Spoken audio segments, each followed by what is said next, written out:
Subscribe कीजिए शोध India channel को और बेल आइकॉन पर क्लिक कीजिए फॉर लेटेस्ट अपडेट।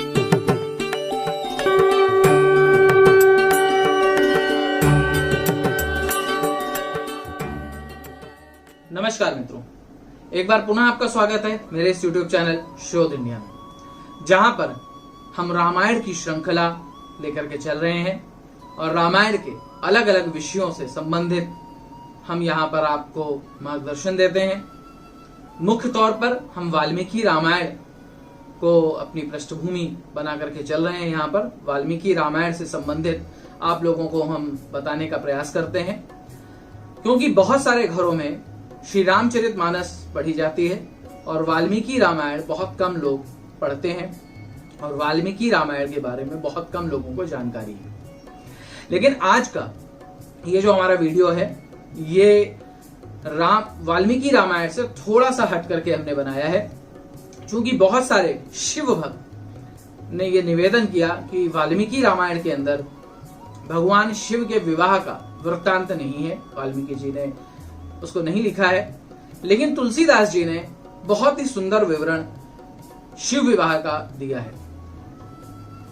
तो मैं आज आपके लिए भगवान शिव, जो कि मेरे आराध्य हैं, उनके विवाह का विवरण देने का मैं यहां प्रयास करूंगा। मैंने जो अपने गुरुजनों से सीखा है, जो ज्ञान प्राप्त किया है, उस ज्ञान को आपके साथ साझा करने का प्रयास करूंगा। तो आइए प्रारंभ करते हैं। ओम गंगणपतये नमः। ओम पार्वती पते। ओम नमः शिवाय।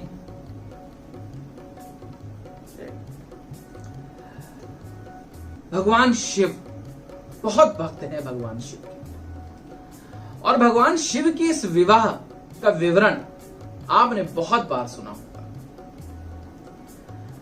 जब माता सती ने अपने देह को यज्ञ कुंड में दे दिया और उसके बाद भगवान शिव बहुत लंबे समय तक वियोग में रहे।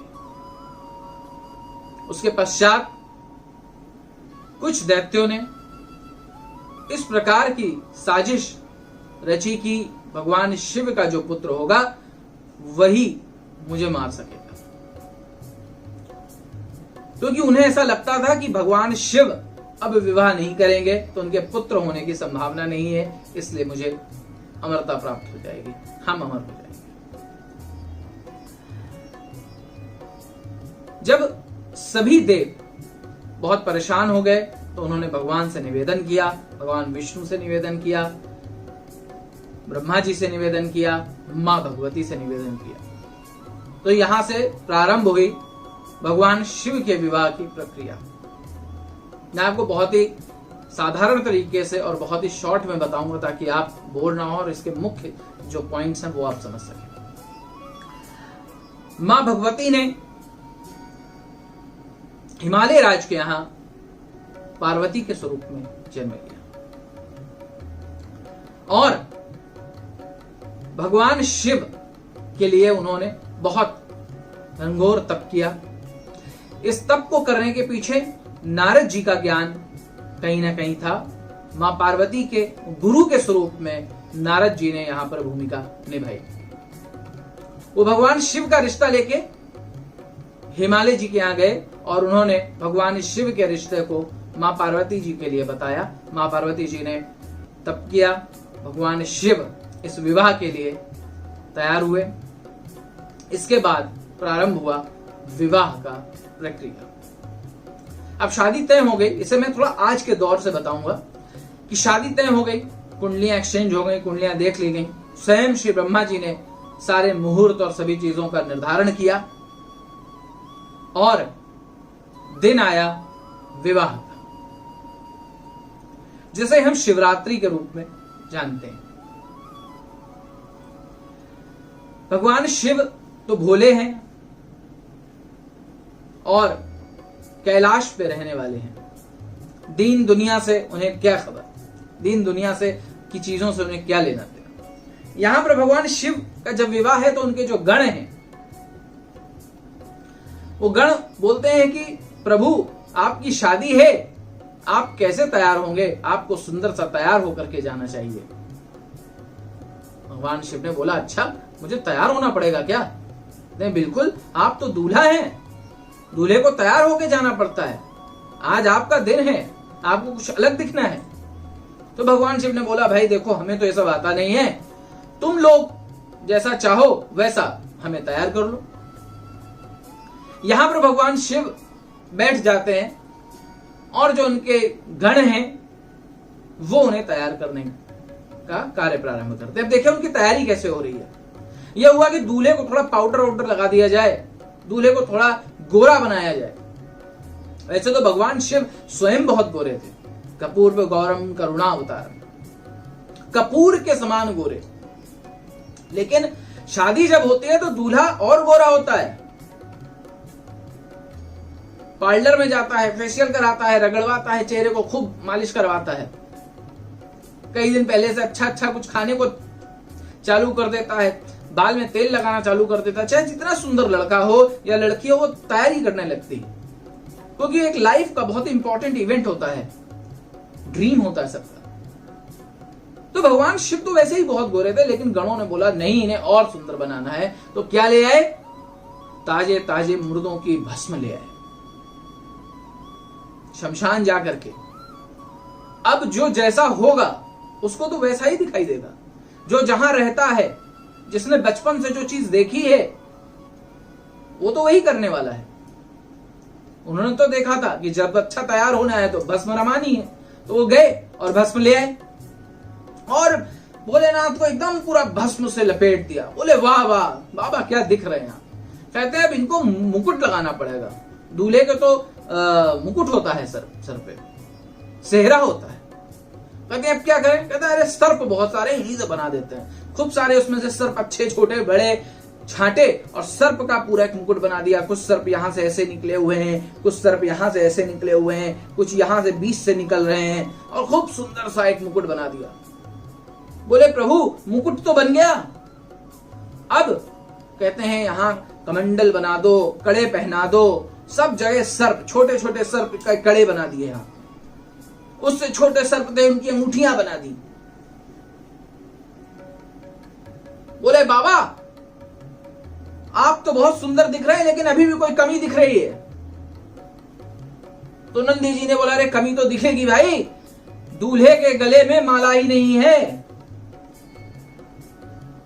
तो दूसरे गण बोले अरे हम जब गए थे भस्म लाने के लिए तो वहां कुछ खोपड़ियां पड़ी हुई थी, हम ले आए उठा करके।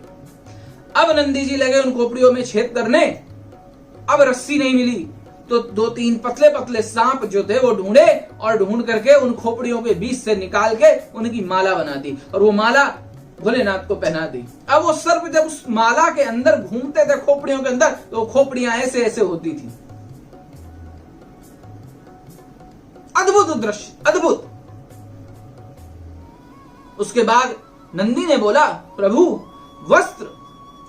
उन्होंने बोला वस्त्र कहां से आएगा? कहते अरे खड़े होइए खड़े होइए खड़े होइए।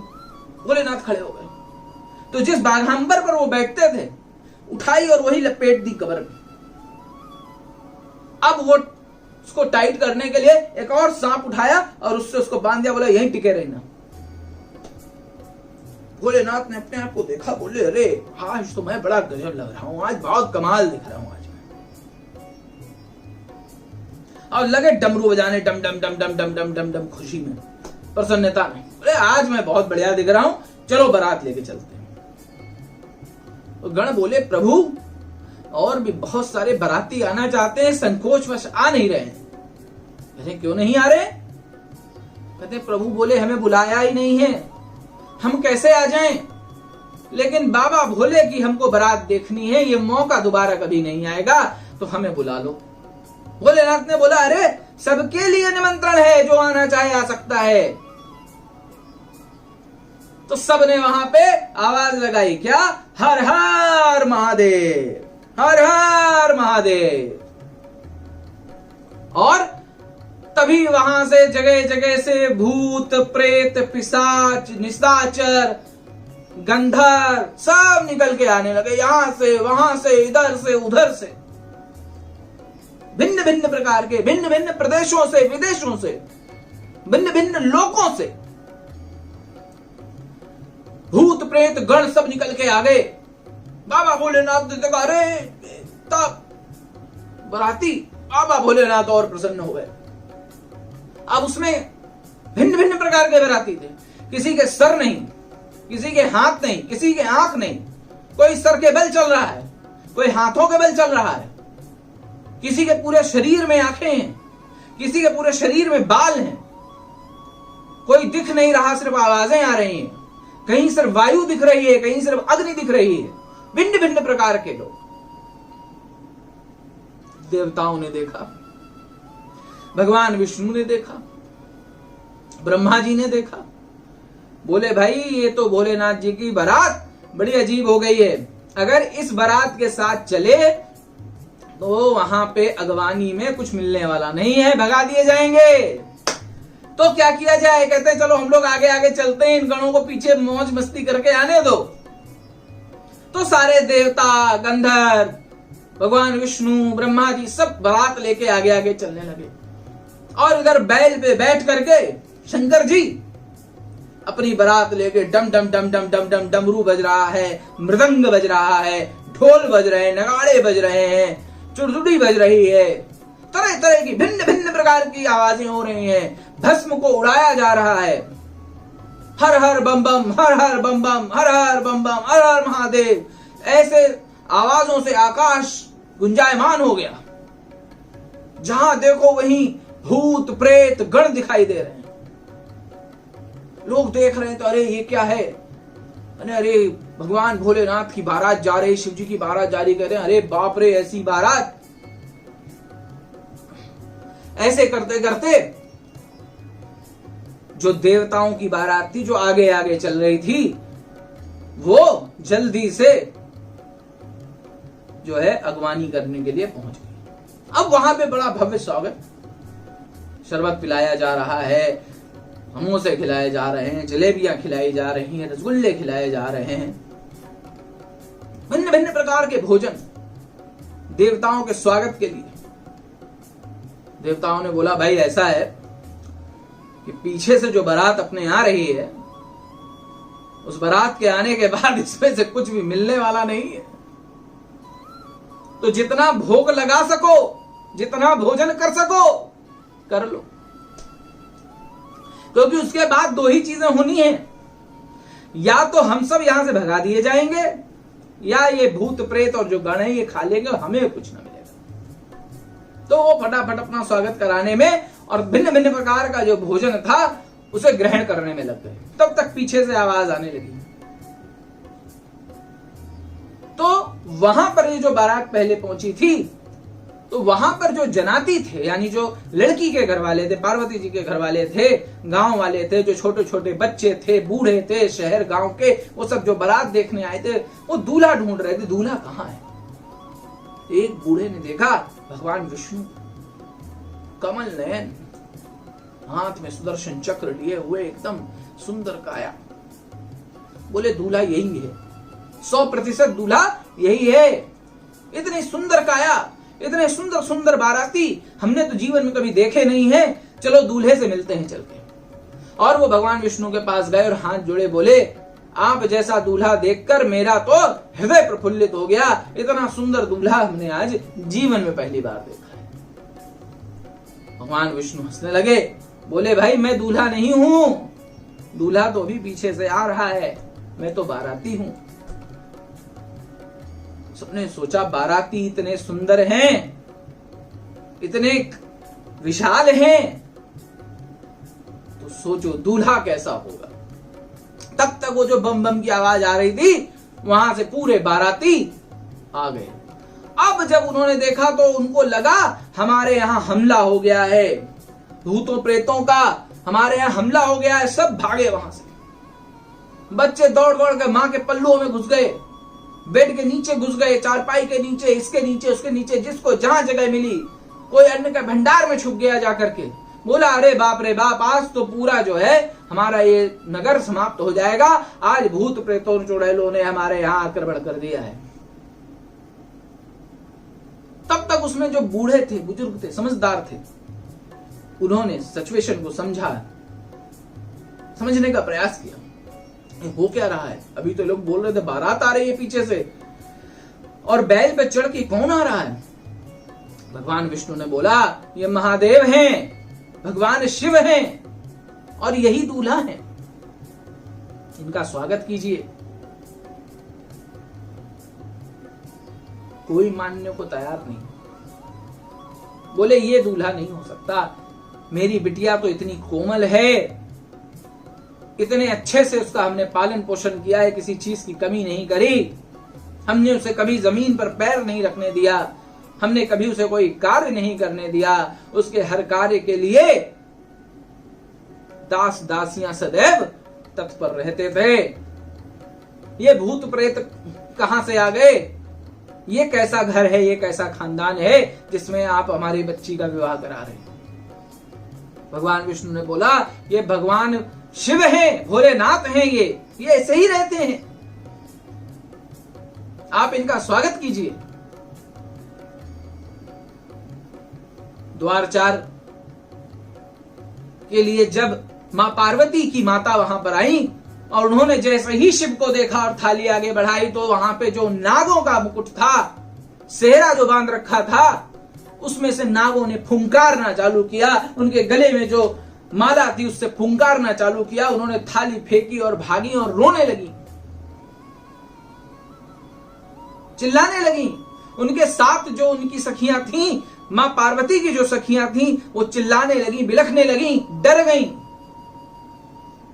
और कक्ष में आके मां पार्वती को चिपका लिया। बोला, मेरी बच्ची, ये कैसा वर ढूंढ लिया? इस कैसे वर के लिए तुमने इतने वर्ष तपस्या करी, जो सर्पों को लपेट के आया है, मुर्दे की भस्म को अपने शरीर में रमा के आया है, जिसके साथ सिर्फ भूत प्रेत आए हैं, अजीबो गरीब तरीके के लोग आए हैं, जिसकी बारात में ऐसे किस घर में मेरी बेटी जाएगी?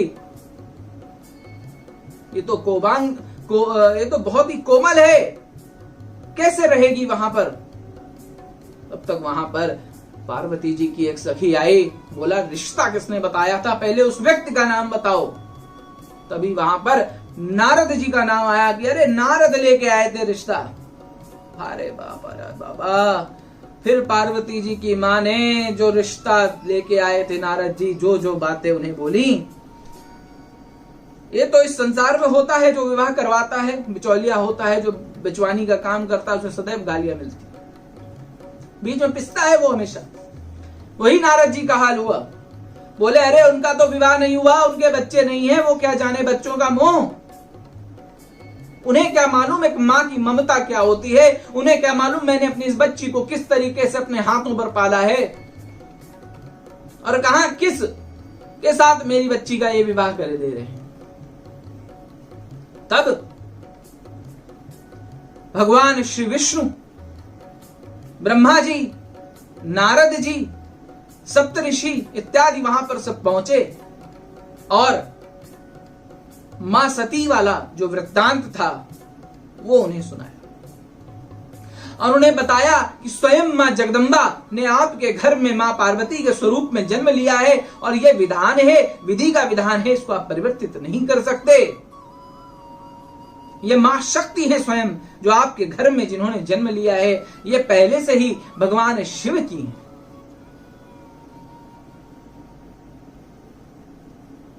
लेकिन मां का हृदय तो मां का होता है।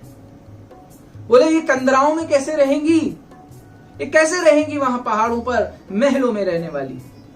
तो बोले, ये मां शक्ति है, मां अम्बा है, जगदम्बा है, जग का पालन करने वाली है, आप इनके लिए चिंता न करें।